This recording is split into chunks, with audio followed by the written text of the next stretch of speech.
Hello, my name is Dr. Karl Smith. I'm a chiropractor in Spokane, Washington, out in the valley. We've been in private practice for the last 20 years, and this is my first video blog, and I'm excited about it.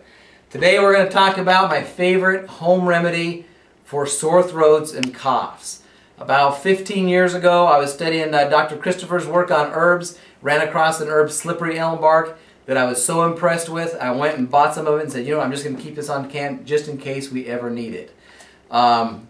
About 14 years ago, when my 16-year-old son Riley was 2, he woke up in the middle of the night with a croupy cough that was just unbelievable.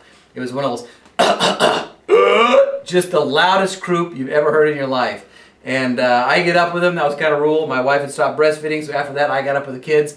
I got up with him, checked him out. I'm a chiropractor. I adjusted him, got him settled down, and put him back to bed. And I thought, boy, I sure hope I can get some sleep tonight. And went back to bed. About 20 minutes later, same thing. Massively huge croup. I get up with him and think, what am I going to do? There's got to be something natural I can do. And it hit me. Hey, I bought that slippery elm bark. It's supposed to be good for sore throats. Let's try it out. So I took a little slippery elm bark, about a teaspoon, mixed it with about 8 ounces of water, hot water, stirred it up, got it to dissolve real good, put some honey in there, and I put some lemon juice in there, and put it in his bottle, and gave it to him. And he drank that thing down in 2 minutes. The first thing I thought was, well, shoot, at least it must not taste too bad because, you know, he drank it down really quick. Anyways, by the time he got done drinking that, he was asleep.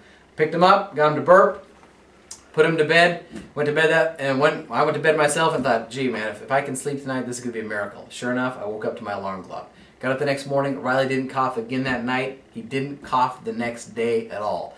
I thought that was a full-on miracle. I became a firm believer in slippery elm bark. We keep some of this on hand at all times now, and I'm going to show you how we keep it on hand. It's real easy. First of all, I want to get you a little disclaimer. I'm not treating any diseases. If you have any symptoms that you're concerned with or unsure about, you should see your doctor. But it's real simple. This is slippery elm bark. Get it from Rosar's across from my office. They have a little huckleberry section where you get bulk herbs. And what you're going to do is you're going to mix about equal parts of slippery elm bark and honey. Now, a little precaution. First of all, I use some locally grown organic honey. There's a whole bunch of reasons for that. Maybe we'll get into that in another blog. But anyways, use some nice local honey if you can.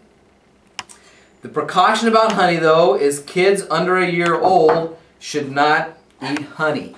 There's a bacteria in honey that is a form of botulism that it's fine once your immune system is over about a year old, but before that, it can be potentially fatal in little kids. So no honey for kids under a year. Doesn't mean you can't use slippery elm bark. If you want to use slippery elm bark, just dissolve it in some water. If you want to sweeten it, sweeten with stevia. What I'm doing here is just mixing this up. It'll form kind of a thick, gloopy paste, and I might need a little more honey in this one. Just keep mixing it. There we go. That's it. Okay, see that paste? That's the consistency we want right there. All right, can you zoom on it, Madeline? That's what we want there. The next thing we're going to do is real simple. You just take a couple drops of peppermint oil. Now, peppermint is a fantastic essential oil. It's got lots of medicinal qualities, but the other thing that's fantastic about it is it makes this taste like a candy cane. I put about 3 or 4 or 5 drops in there and stir it up. And this is one home remedy or natural you know, cure or whatever that you can use that your kids will actually ask for because it tastes good. This is the only home remedy that I know of that my kids, when they get a sore throat, they come to me saying, Dad, can I slippery elm bark? And we get it out. Now, this forms the thick paste. What you want to do is just put it in a sealed container and leave it in your fridge. You can leave it in your fridge up to a year or so. After about 6 months, it'll get hard, but it doesn't lose any of its effectiveness. That's just a property of honey. It's no big deal. The way you can take it is just take a scoop of this and dissolve it in hot water and drink it like a tea, or just take a scoop and put it in your mouth and eat it like a cough drop. It's tasty and it soothes your sore throat like nothing you've ever tried. Anyway, that's my first video blog. Visit our website, www.drksmith.com, or check us out on Facebook, University Chiropractic on Facebook, and make sure you like us. We're going to have some more of these blogs. I hope you and your family can use this and you find it useful. Maybe you've got little kids, you'll get an extra night's sleep. Thanks, and thanks for joining us.